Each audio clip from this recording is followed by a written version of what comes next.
Hello everyone, I'm Leon Thomas Lewick. Here's your political news roundup for Thursday, August 4th.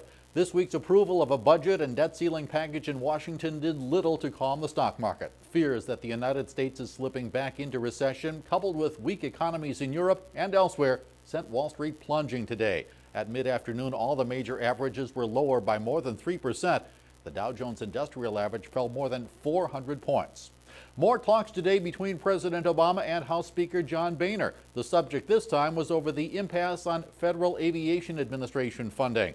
Congress went on summer recess without approving an FAA package that put 4,000 FAA workers on furlough, caused work to stop on hundreds of FAA construction projects, and means the government can't collect taxes on airline tickets. That alone is costing Uncle Sam $30 million a day. Obama wants Congress to return to Washington and find an answer. Transportation Secretary Ray LaHood, meanwhile, is publicly scolding Congress for talking about putting Americans back to work, then turning their backs on FAA employees and thousands of others involved in those halted construction projects. Oregon Congressman David Wu kept his word today. The Democrat who was embroiled in a sexual misconduct controversy officially resigned the House of Representatives. He did so with a letter to Oregon Governor John Kitzhaber. Wu was accused of unwanted sexual advances toward a young woman. He said last month he would leave office once the federal budget and debt ceiling issues were resolved.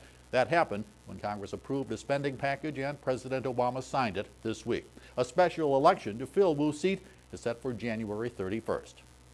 Well, is it a sign of democratic hope in Syria or just words? President Bashar Assad issued a decree allowing the formation of political parties. Assad's Ba'ath Party has been the only party allowed in Syria since his family took control some 48 years ago. In the meantime, Assad's military crackdown against pro-democracy protesters is showing no signs of letting up.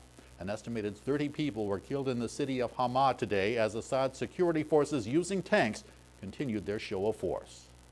And the new head of the International Monetary Fund could be in trouble. Christine Lagarde is under investigation for actions she took while she was France's finance minister.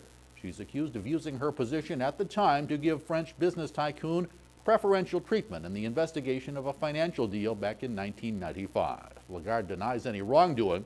You'll recall she became IMF chief when Dominique Strauss-Kahn was embroiled in charges involving the alleged sexual assault of a hotel maid in New York City. That's your political roundup for Thursday, August 4th. I'm Leon Thomas Lewick. Stay logged on to rttnews.com for more on these and other political and financial news stories throughout the day.